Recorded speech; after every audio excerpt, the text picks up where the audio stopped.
श्रीमद् भागवतम प्रथम स्कंद अध्याय प्रथम मुनियों की जिज्ञासा श्लोक संख्या 22 अनुवाद एवं तात्पर्य कृष्ण कृपा मूर्ति श्री श्रीमद्भय चरणारविंद भक्तिवेदांत स्वामी प्रभुपाद द्वारा। त्वं नः संदर्शितो धात्रा दुस्तरं निस्थितिर्षतां कलिं सत्वहरं पुंसां कर्णधार इवाणवं। त्वं आपने नः हम सबको संदर्शितः मिलाया है धात्रा भाग्य से दुस्तरम दुर्लंघ्य निस्थितिर्षताम पार करने की इच्छा करने वालों के लिए कलिम कलयुग को सत्वहरम अच्छे गुणों को हरण करने वाला पुंसाम मनुष्य का कर्णधार कप्तान इव सदृश अर्णवम समुद्र। अनुवाद। हम मानते हैं कि सौभाग्य से हम आपसे मिल पाए हैं, जिससे मनुष्यों के सद्गुणों का नाश करने वाले उस कली रूप दुर्लंघ्य सागर को पार करने की इच्छा रखने वाले हम सब आपको नौका के कप्तान के रूप में स्वीकार कर सकें।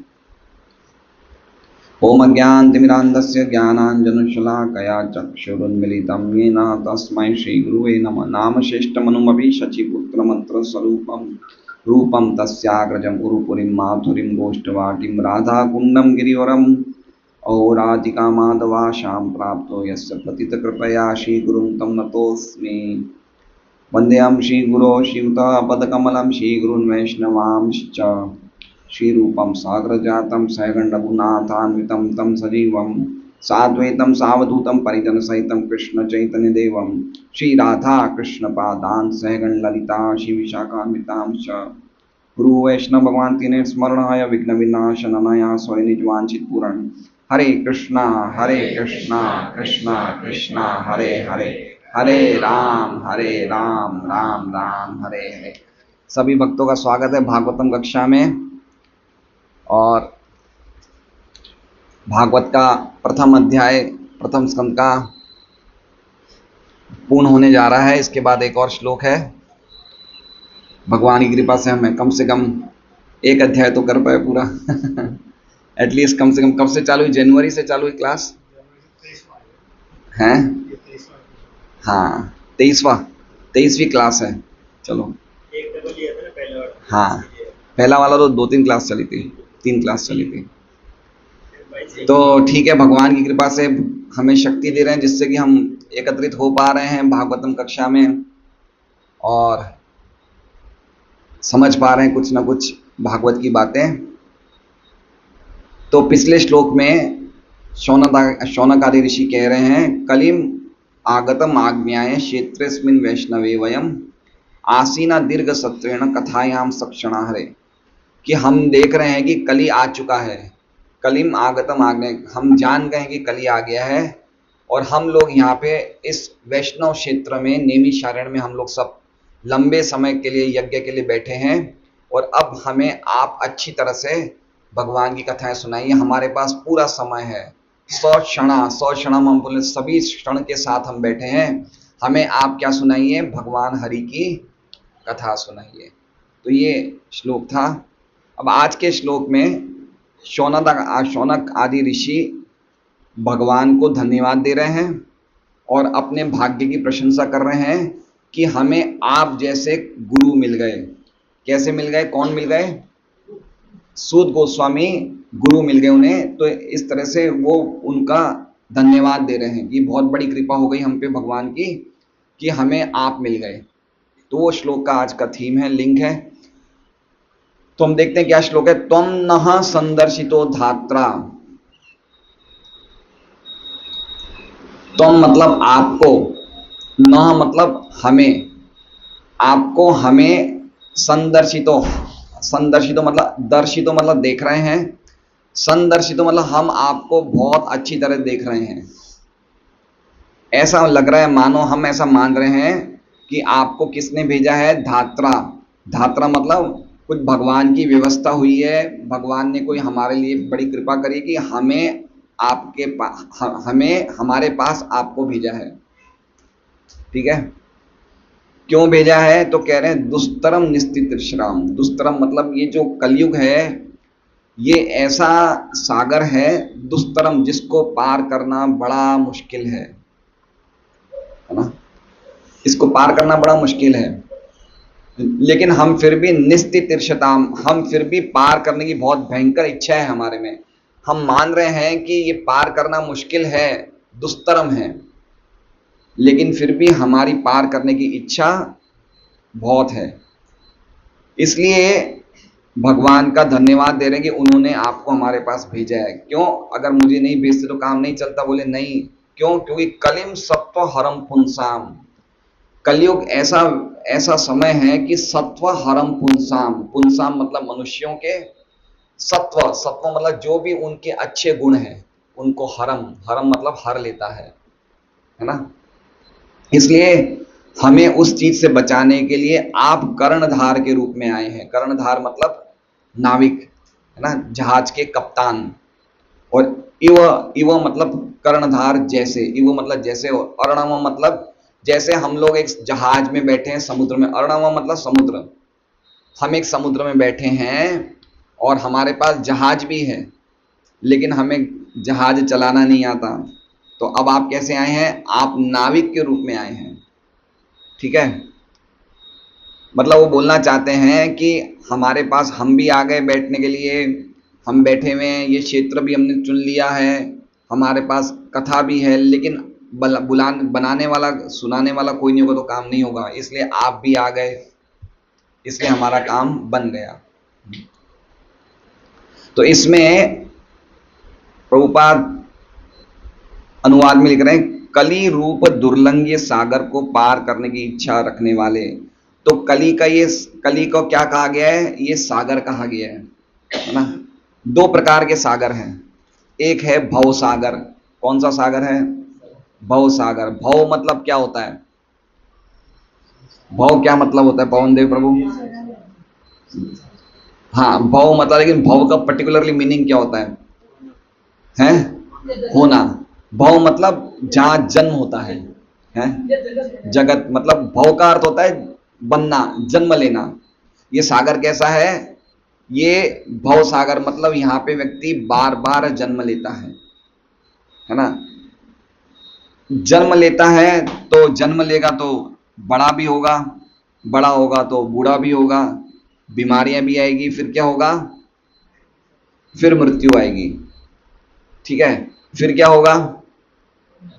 फिर जन्म होगा। इसलिए कहा, क्या कहा गया इसे? इसे कहा गया भव सागर। जैसे मान लीजिए कि देवकन्या आंटी बैठे हैं, देवकन्या ताई जी बैठे हैं, ठीक है। इन्होंने जीवन में सभी प्रकार की सफलताएं देखी है, ठीक है। खूब इनके पति देव ने धन कमाया, खूब इज्जत कमाई, खूब नाम प्रतिष्ठा हुई, खूब समाज में सेवा हुई, खूब बच्चों का अच्छी तरह संबंध उम्बंध कर लिया, जीवन क्या हो गया? सफल हो गया, ठीक है। लेकिन अब जीवन तो सफल हो गया, अब मान लीजिए कुछ समय के बाद हम तो चाहते हैं कि 20-25 साल और जिए, लेकिन मान लीजिए कि 20-25 साल बाद अगर इन्हें शरीर छोड़ना पड़ता है तो क्या होगा? बाद में वापस जन्म होगा, ठीक है। तो सागर क्यों कहा गया? सागर का अर्थ ये होता है कि चाहे हम कितने भी होशियार क्यों ना हो, सागर में तैर कर पाना मुश्किल है, ठीक है। जैसे मान लीजिए इन्होंने इस जीवन में सब प्रकार की कामयाबी हासिल करी, लेकिन उस सब कामयाबी का रिजल्ट क्या है? क्या रिजल्ट है? वापस जन्म। तो हम स्विमिंग पूल में 25-50 मीटर तो अच्छी तरह तैर सकते हैं, चलो मान लीजिए हमारे कुछ ऐसे मित्र भी कि नदी के एक किनारे से शुरू करें और दूसरे किनारे तक, जैसे तापी नदी का किनारा है 100-200 मीटर का होगा, वो भी पार कर सकते हैं, इतना तो कर सकते हैं। लेकिन समुद्र पार कर सकते हैं? नहीं कर सकते, थक जाएंगे। तो ये भवसागर कैसा है कि चाहे हम कितने भी अपने कामों में होशियार क्यों ना हो, लेकिन अल्टीमेटली रिजल्ट क्या है? जन्म, मृत्यु, जरा, व्याधि। इसलिए गीता जी में अर्जुन भगवान को कहते हैं जन्म मृत्यु जरा व्याधि दुख दोषानुदर्शनम। हे अर्जुन, ये दोषों का दर्शन करो, तुम ध्यान से गंभीरता से समझो, अनुदर्शनम का मतलब जैसे हमारे बड़े बड़े आचार्यों ने देखा इन चार दोषों को, वैसे तुम देखो। ये कोई ये कोई सरल बात नहीं है, ये बहुत बड़ा कष्ट है ये भव सागर। और ये सागर कहां से शुरू होता है? ब्रह्मलोक से लेके पाताल लोक तक इतना बड़ा सागर है ना। ये तैरते रहते, कभी कोई लोक में, कभी कोई शरीर में, ऐसे हमारा तैरना शुरू है। तो दो सागर की बात हुई इसमें, एक तो भवसागर, और भवसागर के अंदर भी एक तो सागर वैसे ही मुश्किल है तैरना, और उसके अंदर कौन सा सागर एक और आ गया? कली का सागर। ठीक है, ओशन में भी, सागर में भी कुछ कुछ ऐसे क्षेत्र होते हैं जिसमें और ज्यादा पानी खतरनाक हो जाता है, जहां पे लहरें और ज्यादा भयानक हो जाती है। जैसे एक एक समुद्र है जिसमें यूनिवर्स में, इसका नाम है नॉर्थ सी। नॉर्थ सी है ना। उसमें ऐसी ऐसी खतरनाक लहरें आती है कि वो बड़े से बड़े जहाज को ही पूरा उल्टा कर देती है। तो इसलिए अगर हमारे पास जहाज बहुत अच्छा हो, लेकिन अगर उसमें कोई नाविक ना हो, जहाज बहुत ही जबरदस्त हो लेकिन अगर नाविक ना हो, तो ऐसी लहरों में भी जहाज डूब जाएगा। कोई उदाहरण दे सकते हैं भाभी आप? कोई उदाहरण? टाइटैनिक, है ना। जो टाइटैनिक जहाज बना था, तो उस टाइम वो जो बनाया था, उन्होंने कहा था कि ये जहाज ऐसा बना कि कभी डूब नहीं सकता है, इतना शक्तिशाली जहाज था। लेकिन हुआ ये कि वो जो नाविक था, उसे संकेत भी मिल रहे थे कि आगे वो बर्फ के वो हैं, पत्थर हैं, आइसबर्ग है, लेकिन थोड़ी सी लापरवाही करी नाविक ने, तो वो जहाज पत्थरों से टकरा गया और वो जहाज पानी में डूब गया। तो पॉइंट क्या है कि चाहे हम कितने भी होशियार क्यों ना हो, ये सागर में हमें हमारी नाव को पार लगाने के लिए एक नाविक चाहिए। हम बोलते ना, बोलते कर्णधार, ये तो भाई हमारी जीवन के कर्णधार हैं, हमारी नैया को पार लगाने वाले हैं। तो इसलिए नाविक की बहुत बड़ी आवश्यकता है, नहीं तो काम नहीं हो सकता है। जैसे आप समझिए, जैसे इसके पिछले वाले श्लोक में हमने एक शब्द पढ़ा था, एक वाक्य पढ़ा था कि अन्य सारे समय, अन्य सारे प्रयास एकमात्र समय के अपव्यय हैं।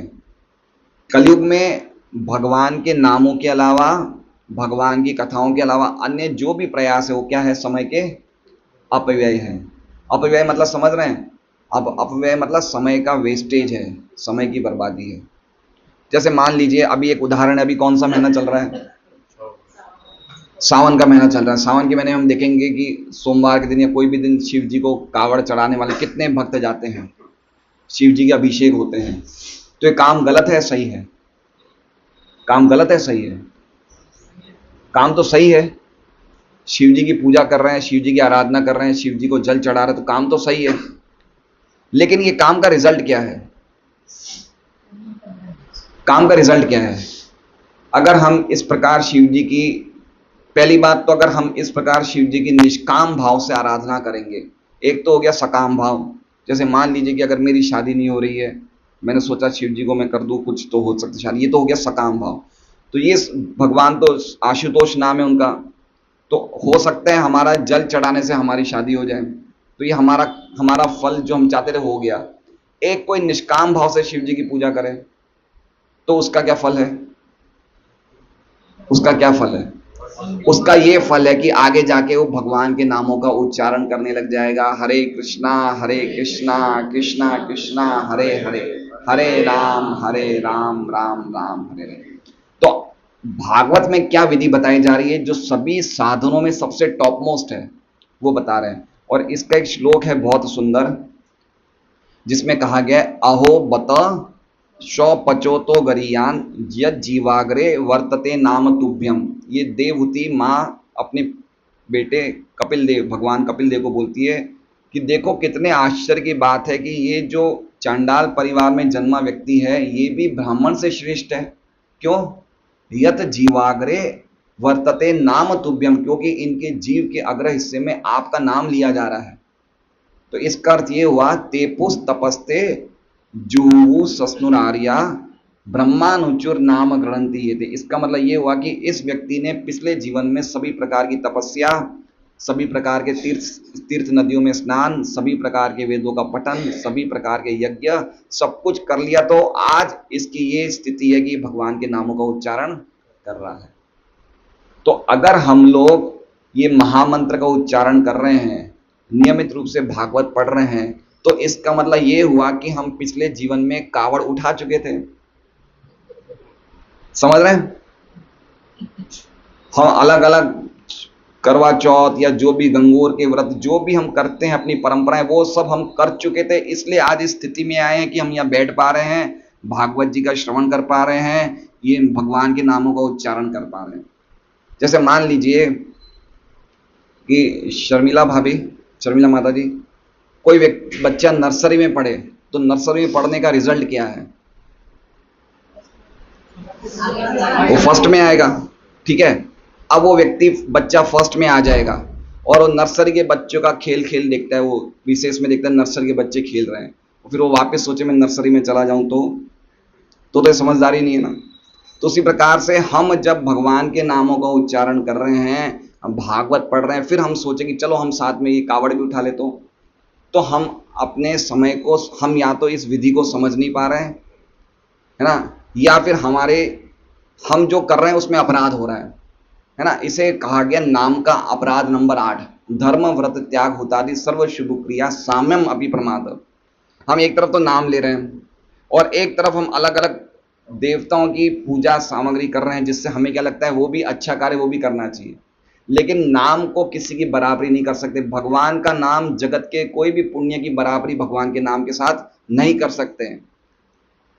समझ रहे हैं बात को? अगर ये सोच रहे हैं कि हम भगवान का नाम भी लें, साथ साथ में ये अस्पताल में हम दान भी दे दें, साथ में अनाथ आश्रम में दान दे दें और हमें इससे पुण्य मिलेगा, तो ये सब सोचना बराबर है, ये बहुत बड़ा पाप है, इससे हम नरक जाते हैं, है ना। सबसे बड़ा यज्ञ माना जाता है, अभी तो कलयुग में ये अग्नि यज्ञों की कोई वो नहीं रही है इंपॉर्टेंस, लेकिन सतयुग में, त्रेता युग, द्वापर युग में सबसे बड़ा यज्ञ होता था अश्वमेध यज्ञ।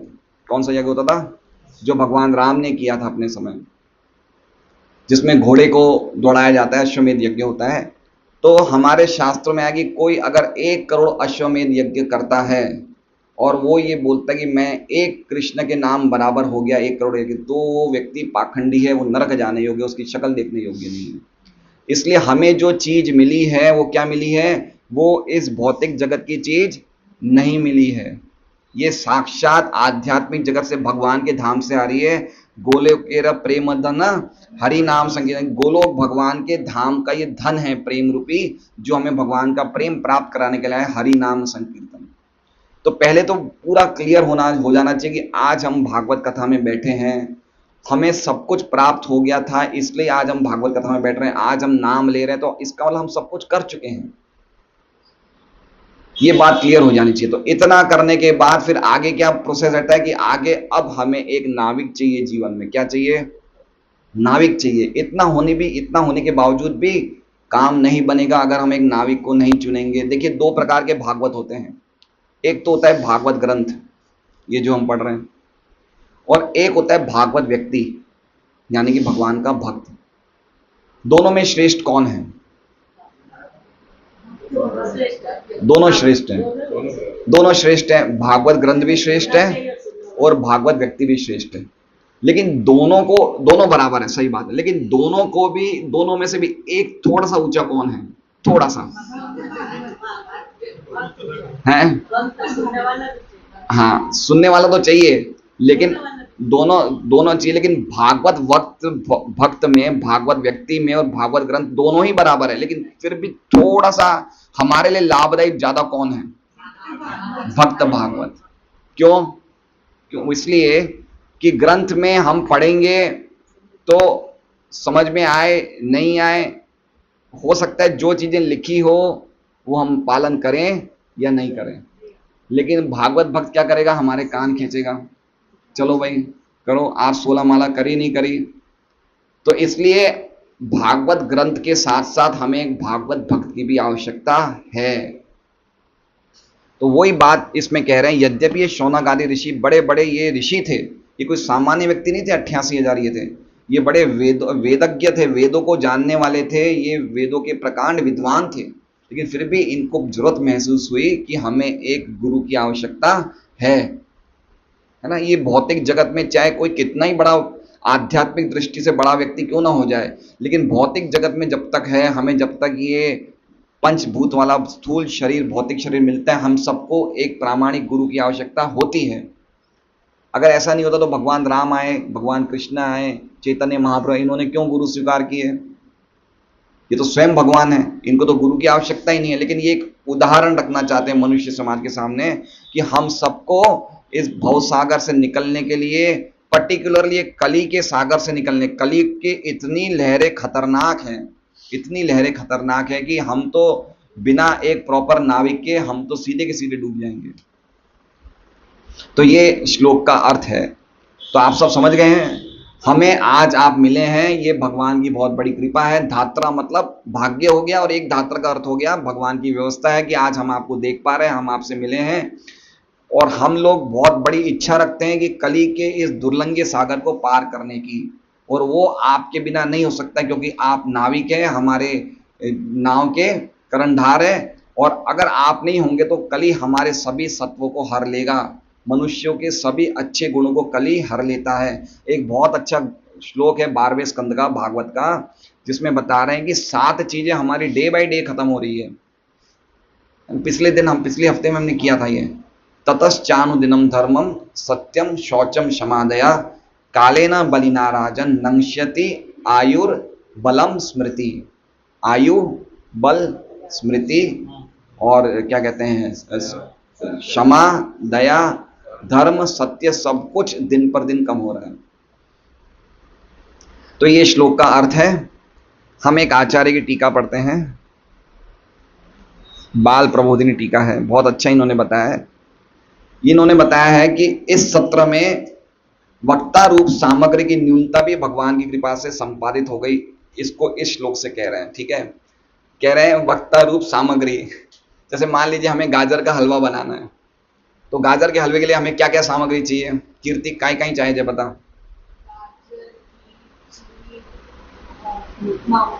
गाजर, घी, चीनी, मावा ठीक है, हमारे पास सब सामग्री है ना। हाँ, सब सामग्री है हमारे पास। अब गाजर नहीं हो तो काम होगा क्या? नहीं है ना।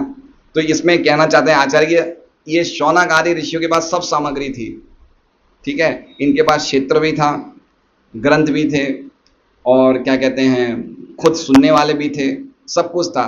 लेकिन खाली एक वक्ता की सामग्री कम हो रही थी, वो भी भगवान की कृपा से पूरी हो गई, ठीक है। कह रहे हैं वक्ता रूप सामग्री की न्यूनता, न्यूनता मतलब अभाव भी भगवान की कृपा से संपादित हो गया, ये इस श्लोक में कह रहे हैं, ठीक है। आगे कह रहे हैं पुंसाम का अर्थ क्या है। देखिए पुंसाम एक शब्द दिख रहे हैं हम, कलिम सत्व हरम पुंसाम।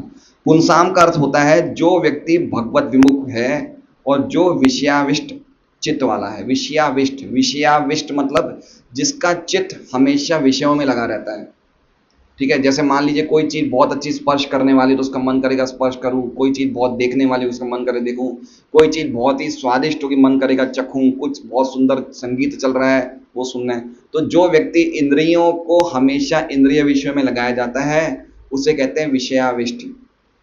जो भगवत विमुख, विमुख मतलब जिसने भगवान को क्या बता दी, अपनी पीठ बता दी है। इसलिए मंदिर में कभी पीठ नहीं बतानी चाहिए भगवान को, है ना। जो व्यक्ति भगवान से विमुख हो गया है, जो विषयाविष्ट चित्त वाला है, उसे क्या गया है, पुंसाम। और ऐसे व्यक्ति के गुण सब कुछ कौन हर लेता है? कली। कली ऐसे व्यक्ति के गुण हर लेता है ना। इसलिए अगर हम चाहते हैं कि कली हमारे गुण नहीं हरे तो हमें क्या बनना पड़ेगा? भगवान के उन्मुख बनना पड़ेगा। विषयों से हमारी निवृत्ति होनी चाहिए, है ना। ये गीता जी का बहुत सुंदर श्लोक है, यही संस्पर्शा भोगा दुख योन एवते आदि अंतवंत कौन्ते न तेषु रमते बुधम।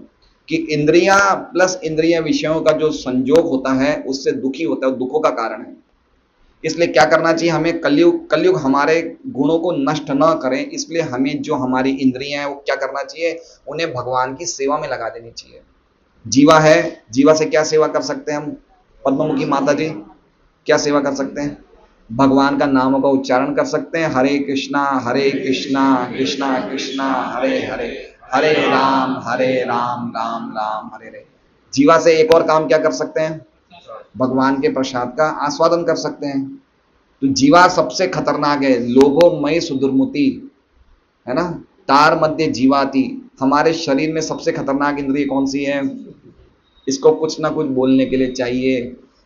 आज कौन सी साड़ी साड़ी पहनोगे, आज हम यहाँ जाएंगे, कौन से गहने पड़ेंगे, अरे उसने तो बड़ी 19 साड़ी पहनी थी, उस पर तो अच्छी नहीं लग रही थी। तो हमें कुछ ना कुछ बोलने को चाहिए और कुछ ना कुछ चटर मटर खाने को चाहिए। ढोकला है, फरसाण है, ये सब चीज़ें खाने को चाहिए। तो इसलिए दो चीज़ों को कंट्रोल कर लें, बोलने को और खाने को, खाली दो चीज़ को। हमारे आचार्य बोलते हैं खाली आप ये जीवा को कंट्रोल में कर लें, आप इसी जीवन में भगवत प्रेम प्राप्त कर लोगे। खाली जीवा को, है ना। हमारी जीभ रुकती नहीं है। शादी में जाते हैं, 50 आइटम है, कुछ ना कुछ चटर पटर खा लेते हैं। अरे इतने दिन नहीं खाया, अब एक दिन तो खा लें। होटल में जाने का शौक है, शादियों में जाने का शौक है। तो ये सब क्या है? ये अन्न नहीं है, पाप है ये, है ना। जो चीज भगवान को भोग नहीं लगती है, कौन सा श्लोक है? 14 श्लोक है। जो चीज यज्ञ शिष्टासन संतो मुच्यंते सर्व किल विषय भूंजते थे तो गम पापा, ये जो भगवान को अर्पित भोजन नहीं है वो पाप है वो। तो इतना हम नियम ले लें, आज हम बैठे हैं यहाँ पे, एक इतना नियम लें कि भाई जब तक हम सूरत में हैं हम घर का ही भोजन करें, भगवान ठाकुर जी को भोग लगा दें। और भोग में क्या बोले हम कि देखिए हमारी को तो कोई योग्यता नहीं, हम बिल्कुल गिरे हुए हैं, हम बिल्कुल घटिया व्यक्ति हैं, हम आपको क्या दे सकते हैं? आप तो शिव ब्रह्मा द्वारा देवताओं द्वारा पूजित हैं, लेकिन जो कुछ भी लाए आप स्वीकार करिए, कृपा करके स्वीकार करिए। ऐसे विनम्र हृदय से विनती करेंगे तो भगवान स्वीकार करेंगे। और ऐसी थाली में तुलसी डाल के छोड़ दिया और 5 मिनट बाद थाली ले ली, भगवान क्यों स्वीकार करेंगे? भगवान के पास कोई चीजों की कमी है क्या? है लक्ष्मी सहस्र शत संभ्रम सेवी मानम, हजारों लक्ष्मियों द्वारा भगवान सेवित होते हैं। तो हमारे मंचूरियन की क्या जरूरत है भगवान को? तो इसलिए भाव होना चाहिए हृदय में कि मेरी कोई योग्यता नहीं है, मैं जन्म जन्मांतर आपको भूलते हुए आ रहा हूं, कृपा करके ये आप स्वीकार करिए, आपके सामने रख रहा हूं। और हृदय से, जैसे हम बच्चों के एडमिशन के लिए प्रिंसिपल से रिक्वेस्ट करते हैं मेरे बेटे को ले लो, वैसे रिक्वेस्ट करना चाहिए, हे भगवान आप कृपा करके ले लो। तो भगवान स्वीकार करेंगे। भगवान कहते हैं पत्रम पुष्पम फलम तोयम यो में भक्तिया प्रति तदम भक्ति, 2 बार इस श्लोक में भक्ति भक्ति नाम लिया है कि कोई भक्ति से देगा मैं खाऊंगा। तो एक चीज हम कंट्रोल कर लें, खाली इस चीज को। क्या चीज को? कि हम बाहर का नहीं खाएंगे। अब हमने 50 साल में खूब हमने हरियाणा के वो छोले भटूरे खा लिए, ये खा लिया, हल्दीराम की भुजियाएं खा ली है, अब हम जो खाएंगे घर का खाएंगे। खाली इतना भी हम कर लें, ये बहुत बड़ी ये सफलता है ये ना। और ऐसा कुछ नहीं है कि हम लोग मर गए, मैं तो 25 साल से होटल ही नहीं गया लेकिन मैं अभी भी जीवित हूँ। कोई शादी में हम नहीं खाते हैं, भगवान की कृपा से शाम को भोजन करके जाते शादी में जाता है, जाना पड़ता है, लेकिन एटलीस्ट कम से कम घर से प्रसाद लेके जाओ, फिर शक्ल बता दो, सब कुछ बता दो, लेकिन एटलीस्ट कम से कम खाने का नियम ना। ये जो खाने की जो क्वालिटी है ना, जब तक वो व्यक्ति वैष्णव नहीं है जब तक वो खाने में सुधार नहीं करता है ना। आहार शुद्धि सत्व शुद्ध हो, जब आहार क्या शुद्धि होगा तो अपने आप ही हमारा अस्तित्व की शुद्धिकरण होगा। इसलिए सबसे इंपॉर्टेंट बात है, बहुत इंपॉर्टेंट बात है, सबसे इंपॉर्टेंट। और दूसरी बात क्या है? भगवान के नामों में जीभ को लगाया रखो। अनुद्वेग करम वाक्यम सत्यम प्रेरितम च स्वाध्याय बसम वाक्मयम तप, ये जीवा की तपस्या है। क्या जीवा की तपस्या है? रामायण के श्लोक बोलो, रामायण की कथा बोलो, भागवत के श्लोक बोलो, गीता के श्लोक बोलो, कथाएं बोलो, नाम लो, हरे कृष्णा कृष्णा कृष्णा हरे हरे, हरे राम राम राम हरे। ये जीवा की तपस्या है। जीव को हमेशा भगवान के नामों में लगाए रखो, है ना। मान लो कि आपका मन करे कि चलो मैं आज मुझे और कुछ बोलना है, ये पिक्चर कैसी है, ये सिनेमा कैसा है, थिएटर कैसा है, ये बहुत सारी बातें हैं। तो बस ये है कि हमें सोचना चाहिए, थोड़ा बुद्धि लगाना चाहिए कि मैं क्या इतने सालों से नहीं करते आ रहा हूँ, ये आज मैंने 50 साल निकाल दी, क्या इन बातों की कोई बात ही करी मैंने ऐसी? तो क्यों नहीं ये 20-25 साल में इन बातों को विराम दे दूं और भगवान की कथा से संबंधित बातें करूं। मान लीजिए कि आंटी को ज्योति भाभी से बात करनी है, तो क्या बात करें कि आज सुबह कितनी बजे उठे आप, कितनी माला करी, ये बात कर सकते हैं।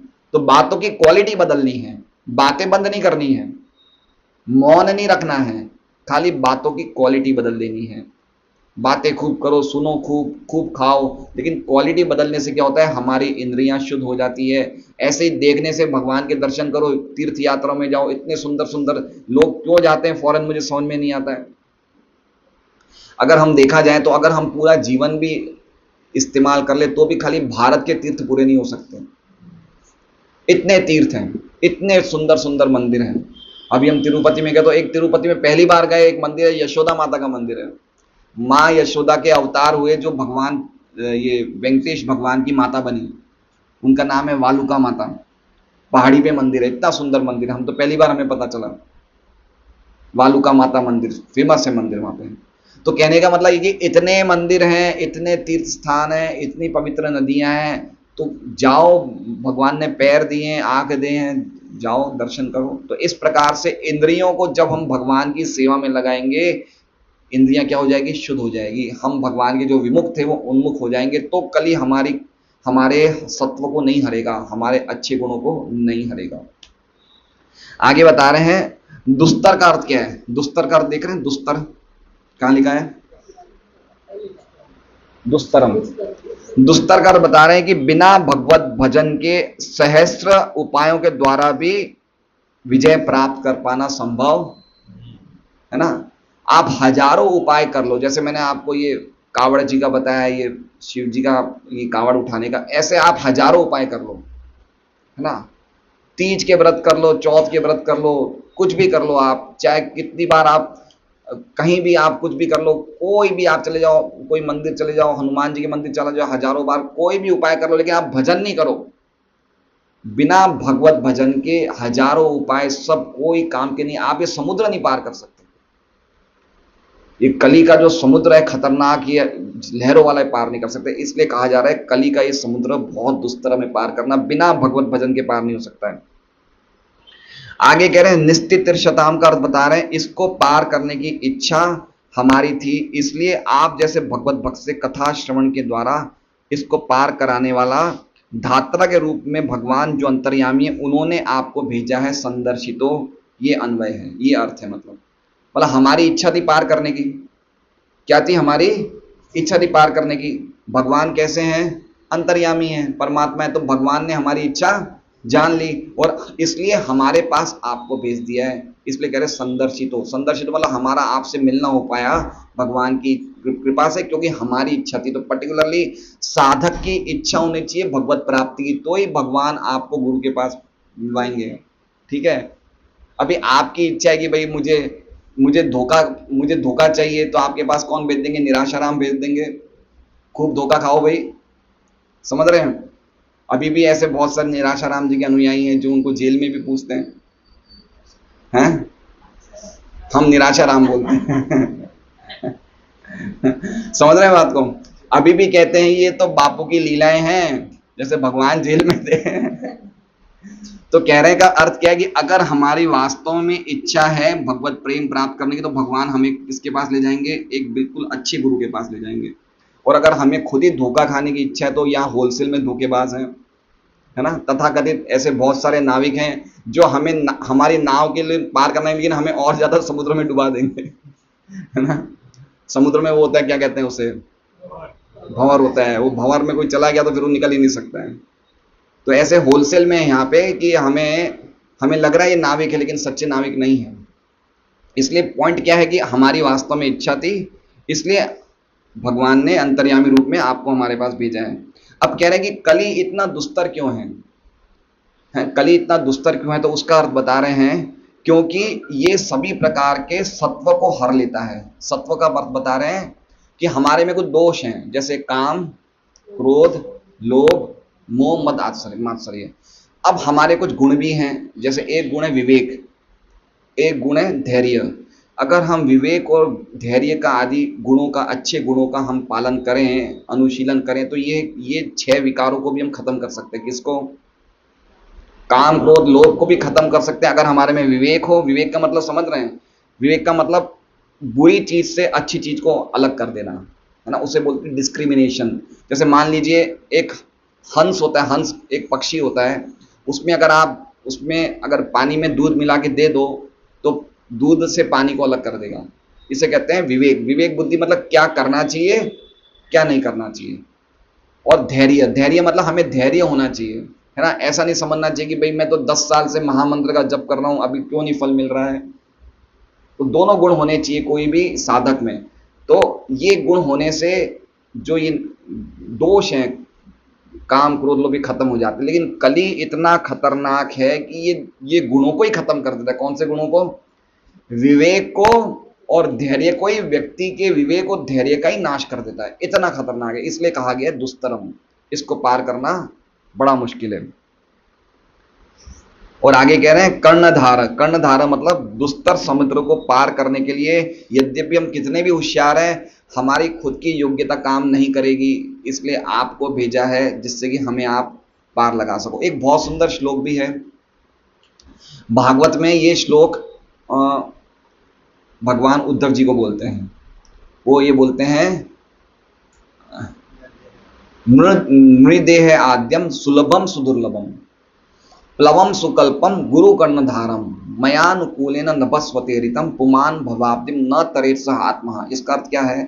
नृदेहम आद्यम सुलभम सुदुर्लभम प्लवम, ये जो शरीर मिला ना मनुष्य शरीर, ये क्या है? सुलभम सुदुर्लभम। ये मनुष्य कैसे शरीर कैसे मिला है? हमें बड़ी सुलभता से मिल गया है, यद्यपि क्या है ये? सुदुर्लभ है ये। आपको मनुष्य शरीर की सुदुर्लभता के बारे में कुछ आइडिया आ रहा है कि कितना सुदुर्लभ है ये? सुदुर्लभ है। ये ब्रह्मांड में कितनी योनियां हैं? 84 लाख योनियां हैं, है ना। योनियां मतलब शरीर। 84 लाख अलग अलग प्रकार के शरीर हैं, ठीक है। जिसमें मनुष्य योनि कितनी है? खाली 4 लाख, है ना। ये पूरा स्टैटिस्टिक्स चैतन्य महाप्रभु रूप गोस्वामी को बोलते हैं कि 84 लाख योनियों में खाली 11 लाख योनियां तो जल ये है कृमियों की। कृमियां मतलब समझ रहे हैं? सांप, बिच्छू, और ये क्या कहते हैं, ये वो रेंगने वाले। खाली 11 लाख योनियां तो इनकी है ना। 11 लाख योनियों में भी फिर अलग अलग स्टाइल टाइप होते हैं। ऐसा नहीं कि 11 लाख गिनती के 11 लाख है, 11 लाख में भी अलग अलग क्वालिटीज होती है। 9 लाख योनियां जलचर की है। जलचर मतलब जल में रहने वाले, है ना। 20 लाख योनियां वृक्ष की है, औषधियों है, वनस्पतियों की है। कितनी हो गई? 11 और 9 20 और 10 20 40। 10 लाख योनियां पक्षी की है और 30 लाख योनियां पशु की है। ये हो गई 80।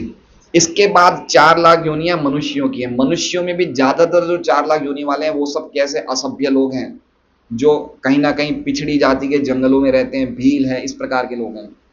उनमें से भी कुछ ऐसे लोग हैं जिन्होंने भारत में जन्म लिया है, और भारत में भी बहुत ऐसे कम लोग हैं जो वास्तव में अपनी सनातन संस्कृति का पालन करते हैं। तो अब कितनी गिनती रही,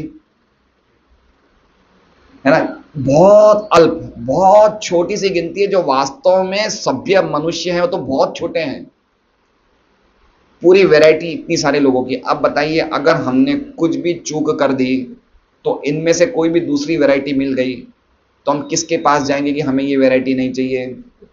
जैसे हम कभी टिकट लेते हैं रेलवे की, तो लोअर सीट नहीं आती तो हम रिक्वेस्ट करते हैं भाई साहब लोअर दिलवा दो हमें, हमें लोअर सीट मिल जाए। 65-60 साल के व्यक्ति को ऊपर चढ़ने में दिक्कत आती है, भाई साहब लोअर सीट मिल जाए। उसकी जीवन की इच्छा ये कि हमें लोअर सीट मिल जाए। समझ रहे हैं, है ना। तो आप समझिए, कल को कोई दूसरी वैरायटी मिल गई मनुष्य को छोड़ के, वो भी भारत के मनुष्य को छोड़ के दूसरी वैरायटी मिल गई, तो क्या होगी हमारी हालत।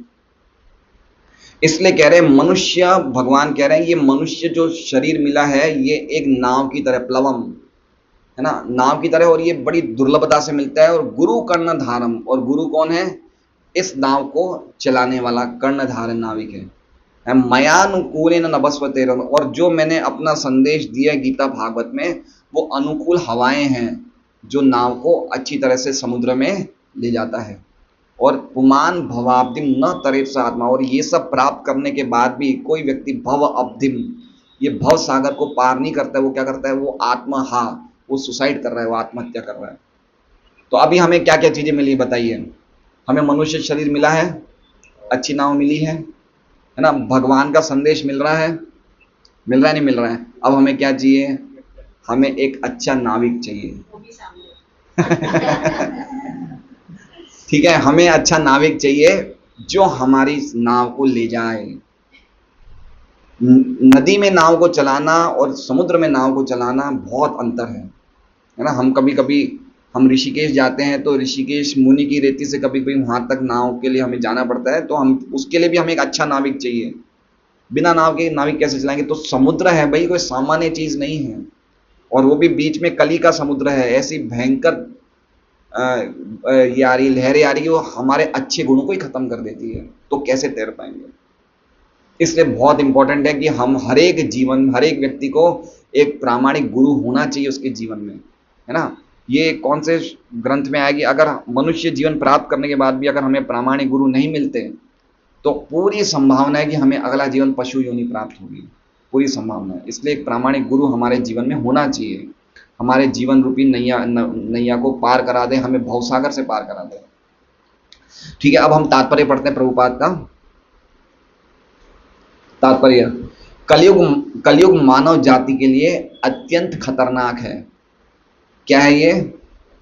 अत्यंत खतरनाक मानव जाति के लिए। क्यों खतरनाक है? तो बता रहे हैं प्रभुपाद, ये मानव जाति मिली क्यों है, पहले वो बता रहे हैं, कारण क्या बता रहे हैं। ये मानव जाति, मानव जीवन तो आत्म साक्षात्कार के ही निमित्त मिला है। अब देखिए, इसमें ही लिखा है, भी नहीं लिखा है। एक तो होता है कि आत्म साक्षात्कार के लिए भी मिला है, तो भी का अर्थ क्या हो गया कि और सब काम भी करने हैं और साथ साथ में ये भी करना है। लेकिन इसमें क्या लिखा है? आत्म साक्षात्कार के लिए ही मिला है, और कोई चीज के लिए नहीं मिला है। देखिए, भगवत प्राप्ति के अलावा और जो चीज भी हमें चाहिए वो सब पशु योनि में भी मिलती है। खूब खाने को मिल जाएगा, खूब सोने को मिल जाएगा, खूब रहने को मिल जाएगा, खूब बच्चे हो जाएंगे, कोई चीज की कमी दूसरी योनि में नहीं है। लेकिन मनुष्य योनि में ही हम आत्म साक्षात्कार को प्राप्त कर सकते हैं। ये समझ सकते हैं कि हम शरीर नहीं हैं, शरीर से अलग हैं, ये मैं हाथ नहीं हूं, मेरा हाथ है, मैं अलग हूं शरीर से, है ना। शरीर आत्मा पे चलता है, आत्मा शरीर पे नहीं चलती है ना। हम अलग व्यक्तित्व के हैं, शरीर मर जाएगा लेकिन मैं नहीं मरूंगा, मैं रहूंगा। ये बातें जानने के लिए, इस चीज का साक्षात्कार करने के लिए मनुष्य जीवन ही एकमात्र योनि है, अन्यथा कोई योनि नहीं है। उसके लिए हमें क्या करना चाहिए? आत्म साक्षात्कार के लिए क्या करना चाहिए? ये चीजों को जानने के लिए ये युग का जो धर्म है उसको अपनाना चाहिए। युग का धर्म क्या है? हरि नाम का उच्चारण करना, है ना। हरे कृष्णा कृष्णा कृष्णा हरे हरे, हरे राम राम राम हरे हरे। तो ये मानव जीवन तो आत्म साक्षात्कार के लिए निमित्त मिला है, किंतु इस युग की करालता के कारण लोग जीवन के लक्ष्य को पूरी तरह भूल चुके हैं। इस युग में आयु क्रमशः घटती जाएगी। तो सबसे इंपॉर्टेंट बात क्या है कि पहली बात तो लोग आत्म साक्षात्कार के बारे में भूल ही गए। ठीक है, आज व्यक्ति करता क्या बताइए? क्या करता है व्यक्ति? भाई 25 साल तक तो खूब पढ़ लेता है। आजकल तो पढ़ाई ही, पहले तो 16-17 साल में शादी हो जाती थी, अब 25 साल तक पढ़ेगा, खूब अच्छा अपना करियर बनाएगा, फिर क्या करेगा? फिर वो कमाएगा, फिर साथ में शादी करेगा, फिर क्या करेगा? बच्चे अच्छे करेगा, फिर बच्चों की शादी कराएगा, जितने में उसका पूरा चैप्टर, उसके तमाशा खत्म हो गया। समझ रहे हैं? व्यक्ति करे तो करे क्या बताइए? आज आप समझिए, भौतिक जगत की इस तरह से रूपरेखा हो गई है कि आपको ये चीजों के लिए टाइम ही नहीं बचा है। हम जाते हैं लोगों के घर में कि आप पढ़िए, बोले भाई साहब ये सब बातें ये क्या कर रहे हो आप, हमारे पास टाइम ही नहीं है ना। तो समझिए, लोगों ने अपने आप को ऐसी ड्यूटियों में लगा रखा है जिनकी वास्तव में आत्मा से कोई लेना देना ही नहीं है ना। पहले पढ़ाई होती थी, लड़कियां 10-12 तक पढ़ लेती थी, 18-19 साल की हो जाती थी, शादी हो जाती थी। लड़के बीकॉम बीए कर लेते थे। अब बीकॉम बीए वाले को तो घास नहीं डालता कोई, और तू है कौन? तो समझ रहे बात को? तो पूरा सिस्टम ऐसा हो गया कि हमें नहीं चाह के भी ये सब करना पड़ेगा, है ना। हमें अच्छा घर बनाना पड़ेगा, हमें गाड़ी खरीदने के लिए लोन लेना पड़ेगा। तो व्यक्ति अगर ये सब करेगा तो उसके पास टाइम बचेगा आत्मा साक्षात्कार के लिए। कितने लोग हैं जो सुबह 5 बजे उठते हैं, 4 बजे उठते हैं? आप लोग तो सब सज्जन हैं, मैं आपकी बात नहीं कर रहा हूं, मैं एक जनरल बात कर रहा हूं। कितने लोग होंगे बताइए? कोई 6 बजे उठ रहा है, कोई 7 बजे उठ रहा है। एक आयु कम होने का तो मुख्य कारण ये कि हम लेट उठते हैं। सूर्योदय के बाद उठने से हमारी आयु अपने आप कम हो जाती है ना। तो लोगों का तो पूरा, अच्छा आजकल क्या है कि 25-30 साल के पहले शादियां नहीं हो रही है। पहले शादियां बड़ी आराम से हो जाती थी। और वो अपनी लड़की को समझाने में 2 साल लग जाते हैं, बेटी कर ले, मुझे नहीं करनी। समझ रहे हैं बात को? हर एक चीज कितनी कॉम्प्लेक्स हो रही है। पहले हर चीज कितनी इजीली हो जाती थी। पहले कमाइयां भी आसान से हो जाती थी, शादियां भी आसानी से हो जाती थी, कोई इतना देख दिखावा नहीं था। अब देखिए कमाइयां बड़ी हालत खराब हो गई। कमाई करना भी आसान नहीं रहा। सही बात है ना। कितना हर चीज में कष्ट हो रहा है। तो व्यक्ति इन चीजों में ध्यान दे, आत्म साक्षात्कार में ध्यान दे। क्या करे, बीमारियां खतरनाक निकल गई है।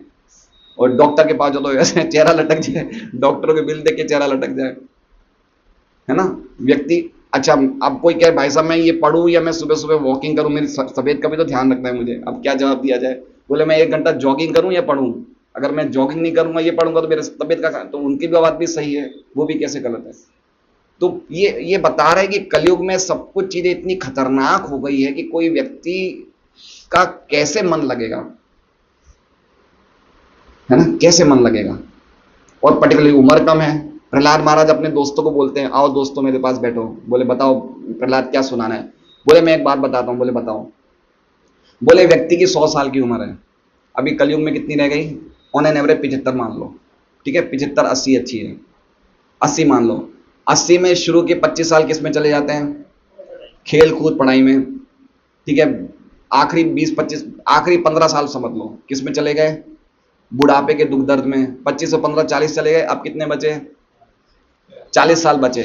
अब 40 साल में हम अगर 24 घंटे में 8 घंटा सोते हैं तो 24 घंटे के 8 घंटा कितने? 30% हुए, 1/3। तो 40 साल में 1/3 और चले गए। कितने रह गए अब? 28 साल। 28 साल रहे। अब 28 साल में बच्चों की शादी करनी है, खाना पीना खाना है, घर बनाना है, अपना पैसा कमाना है। अब व्यक्ति के पास साल कितने रहेंगे? ये प्रहलाद महाराज बताते, भागवत में 7वें स्कंद में प्रहलाद महाराज बताइए कैसे व्यक्ति अपनी उम्र का नाश कर रहा है। तो इसलिए कहा गया है कि कलयुग में पूरी तरह से लोग, अरे लोगों को आत्म साक्षात्कार क्या है यही अगर हम बोलेंगे तो लोग बोलेंगे तू पागल है क्या। अगर हम किसी को बोलेंगे आत्म साक्षात्कार, अरे भाई साहब कौन सी बातें करो आप, काम की बात करो ना, कुछ प्रैक्टिकल बातें करो। तो लोग पूरी तरह से इसको भूल चुके हैं। ये कलयुग की स्थिति है। और अभी तो खाली 5200 साल गुजरे हैं, अभी आगे कितने साल हैं हमें नहीं पता, तब क्या होगी स्थिति बताइए। मतलब आप समझिए अमेरिका में तो ये स्थिति हो गई है कि बच्चों को जब स्कूल कॉलेज में पढ़ते हैं तो उनको एक चॉइस दिया जाता है, कुछ कुछ शहरों में ऑप्शन दिया जाता है कि अगर तुम्हें अभी से अपने लिंग को बदलना है तो बदल सकते हो, तुम अगर मेल हो तो तुम फीमेल बन सकते हो, तुम फीमेल हो तो मेल बन सकते हो। ये चॉइस बच्चों को स्कूल की शिक्षा से दी जा रही है। अब बताइए क्या स्थिति हो गई है। तो क्या व्यक्ति सोचेगा अरे अच्छा जीवन ही नहीं जी पा रहा है ना, एक अच्छा मनुष्य जीवन नहीं जी पा रहा है, तो आत्म साक्षात्कार की बात तो आगे की है। इस युग में आयु क्रमशः घटती जाएगी। मनुष्य अपनी स्मृति, कोमल भावनाएं, बल तथा उत्तम गुण खो देंगे। किस बात पे कह रहे हैं? कलिम सत्व हरम पुंसाम। हमारी अच्छी भावनाएं, हमारी कोमलता, हमारी स्मृति, ये सब अच्छे अच्छे गुण सब व्यक्ति खो रहा है। देखिए 50-60 साल पहले कितने घरों में तो प्यार लहसुन नहीं आते थे, आ रहे हैं, धीरे धीरे शुरू हो गए। ये सिस्टम होता था रात को 8 बजे के बाद बाहर नहीं जाना, चीजें मानी जा रही है। नहीं, हमारे जो संस्कार हैं, हमारी जो संस्कृति, उसी को हम खो रहे हैं। सही बात है। हम ज्यादा बच्चों को बोल नहीं सकते हैं, है ना। तो स्थिति देखिए कितनी खराब, दिन पर दिन बच्चे माँ बाप का आदर नहीं करते, है ना। दिन पर दिन गड़बड़ियां चालू हो रही है। तो ये चीजें दिन पर दिन और बढ़ती जाएगी, कम नहीं होगी, है ना। अगर हम सोचे कि भाई हम तो अभी आराम से भजन करेंगे, अगला जीवन मिलेगा, लेकिन क्या पता अगले जीवन में कलयुग की स्थिति और कितनी खराब होगी। इसलिए अच्छा है कि अभी आज की ट्रेन से ही निकल जाइए, वेट मत करिए। इस युग की विषमताओं की सूची इस ग्रंथ के 12वें स्कंद में दी गई है। अतः 12वें स्कंद में कलयुग में अलग अलग चीजें क्या होगी सब बताया। 12वें स्कंद में आखिरी स्कंद जो है भागवत का। अतः जो मनुष्य इस जीवन का उपयोग आत्म साक्षात्कार के लिए करना चाहते हैं, उनके लिए युग अत्यंत दुष्कर है ना। पर्टिकुलरली जो वास्तव में भगवत प्राप्ति करना चाहते हैं उनके लिए युग वास्तव में रहने लायक नहीं है, बहुत दुष्कर है, बहुत मुश्किल है। मनुष्य इंद्र तृप्ति में इतने अधिक व्यस्त हैं कि वे आत्म साक्षात्कार को पूर्ण रूपेण भूल चुके हैं। पागलपन वे से वशीभूत वे बेहिचक कहते हैं कि आत्म साक्षात्कार की कोई आवश्यकता नहीं है, क्योंकि वे ये नहीं जानते कि ये संक्षिप्त जीवन आत्म साक्षात्कार की विशाल यात्रा का एक क्षण मात्र है। अब देखिए क्या बात कह रहे हैं, ये जो हमारा जीवन है ना 60-70 साल का, कैसा है, खाली एक क्षण जैसा है। जैसे बिजली चमकती है तो एक चमकी और फिर खत्म। तो हमें क्या लगता है कि हम कितना जिए। अभी एक व्यक्ति थे, कौन थे उनका नाम नहीं आ रहा, 90 ईयर्स की उम्र में डेथ हुई उनकी, परम पूज्य राधानाथ महाराज के पिताजी, 90 साल की उम्र में डेथ हुई। तो उन्होंने डॉक्टर को क्या कहा अंतिम टाइम में कि मैं 90 साल जिया, लेकिन मुझे ऐसा लगा कि ये तो खाली मेरा पूरा उम्र 10 मिनट में बीत गई, है ना। तो हमें लग रहा है कि हम बहुत लंबा जी रहे हैं, लेकिन अगर हम सोचेंगे तो हमें लगेगा कितनी जल्दी, अभी तो मैं स्कूल में जाता था, कॉलेज में जाता था, मेरी शादी हुई, कितना जल्दी 50 साल चले गए, है ना। तो ये सही बात है कि ये जो जीवन हम समझ रहे हैं बहुत बड़ा है, ये कितना है, एक छोटा सा। इसमें उदाहरण दे रहे हैं कैसा है, विशाल यात्रा का एक क्षण। विशाल यात्रा, विशाल यात्रा मतलब ये हमारी आत्म साक्षात्कार की जो ये यात्रा है, जो जन्म जन्मांतर मिलती है, उसमें मनुष्य जीवन एक छोटा सा टाइम है, छोटा सा, कोई कीमत नहीं है, इतना छोटा सा समय है। और उस समय को हमने कितना कॉम्प्लेक्स बना दिया है। ये मिला ही खाली आत्म साक्षात्कार के लिए। जो व्यक्ति एटलीस्ट कम से कम अगर 50 साल के हम हो गए हैं और इस चीज को गंभीरता से नहीं ले रहे हैं, तो हम बहुत बड़ा खिलवाड़ कर रहे हैं। कोई नहीं बचा सकता मृत्यु के क्रूर हाथों से। वापस जन्म, वापस मृत्यु। अगर आपको जन्म के कष्ट पड़ने हैं, खाली जन्म के कष्ट, कि जन्म के टाइम पे एक बालक को क्या पीड़ा पहुंचती है, तो आप भागवतम का 3रा स्कंद का माता देवहूति को कपिल भगवान 31वें अध्याय में जो वर्णन करते हैं, वो अगर आप सुन लेंगे तो वास्तव में आपके हाथ के बाल खड़े हो जाएंगे। क्या कष्ट होता है, कितना जबरदस्त। 7वें महीने में जब बच्चे को चेतना आती है माँ के गर्भ में, तो उसको क्या कष्ट होता है, पूरा उसमें वर्णन है। तो हम नहीं समझ रहे हैं कि मनुष्य जीवन हमें क्यों मिला है ना। क्यों? क्योंकि हमारी बुद्धि सब कलयुग ने नष्ट कर दी। हम सोच ही नहीं पा रहे हैं, हम वही चीज वापस करे जा रहे हैं, वही खाना, वही पीना, हर योनि में, हर जीवन में यही कर पा रहे हैं। हमारा भगवान से एक सनातन संबंध है, हम ये शरीर नहीं, हम आत्मा हैं। ये चीजों को हम पूरी तरह से भूल रहे हैं। यहां तक कि हमारी तो 100 साल की यात्रा को एक क्षण कहा है। गीता जी में 8वें अध्याय में ब्रह्मा जी के 100 साल जो अरबों साल तक है, उसको भी एक क्षण कहा है। तो हम समझ सकते हैं कितना छोटा हमारा टाइम है हमारे पास। कुछ कीड़ियां हैं, कुछ चींटियां हैं, रात को जन्म लेती है, सुबह तो उनका डेथ हो जाती है, पूरी रात में उनकी शादी वादी, बच्चे सब हो जाते हैं। तो हम लोग भी बड़े लोगों के देवताओं के परिवेश में हमारी भी उम्र बहुत छोटी है। और अब तो हम खुद ही अपनी उम्र छोटा बना रहे हैं। ये रहन सहन इतना सब बिगाड़ दिया हमने, खान पान, रहन सहन, सोना उठने का टाइम सब बिगड़ गया। तो हम ही खुद ही अपने जीवन को, आज 35-40 साल के बच्चे हार्ट अटैक आ रहे तो नॉर्मल बात हो गई है ना। ब्लॉकेज आ गया, स्टेंट लग रहा है, सर्जरी हो रही है, तो 45-50 साल की उम्र के लिए एक नॉर्मल हो गया। आप जाइए हॉस्पिटल में, ऐसे आपको केसेस मिलेंगे जो 50 साल में ही हो रहे हैं ब्लॉकेजेस। खाना पीना गड़बड़ा गया है, गुटखा उटका जेब में रहता है, चाय कॉफी छोड़ नहीं पाते हैं।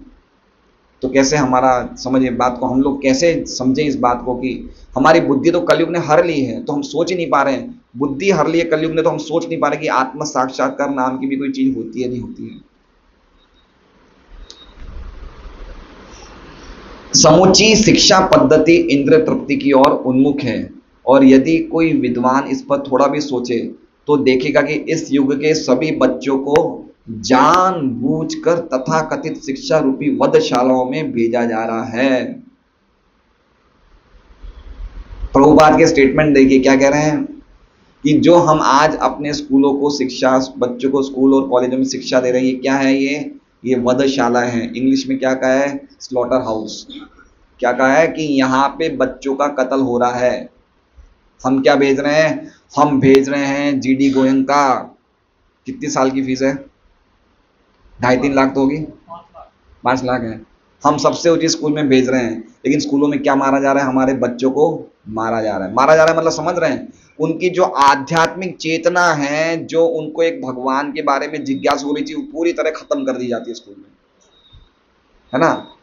कोई स्कूल कॉलेज के बच्चों को इन चीजों में अब इंटरेस्ट नहीं रहा। किसकी नुकसान किसने किया? हमने खुद ने अपने बच्चों को ऐसी जगह भेजा जहां पे उनकी आध्यात्मिक चेतना पूरी तरह से नष्ट हो गई। अब वो डीजे जाने के लिए तैयार हो गया है, अब वो कम कपड़े पहनने के लिए तैयार हो गया है, 11वीं 12वीं की कक्षा में ड्रग्स लेने के लिए तैयार हो गया है। ये स्थिति हो गई है। बच्चे पढ़ाई क्यों करते हैं? एजुकेशन सिस्टम क्या है ना। शिक्षा क्यों मिलनी चाहिए? ज्ञान प्राप्त करने के लिए। शिक्षा से क्या बनना चाहिए? चरित्र का निर्माण होना चाहिए। Education is for the formation of character. चरित्र के निर्माण के लिए शिक्षा होनी चाहिए। तो चरित्र तो पूरा बिगड़ गया शिक्षाओं में, है ना। हमें क्या ज्ञान मिला बताइए? हमें इतना ज्ञान मिलता है कि आप इतना पढ़ लोगे, इतनी डिग्री प्राप्त कर लोगे तो आपको महीने का 2 4 5 10 लाख पैकेज मिल जाएगा, हमारी पढ़ाई सफल हो गई। लेकिन जो हमारी मूल चेतना है, भगवत चेतना, वो तो खत्म हो गई। तो ये पढ़ाई के केंद्र क्या है?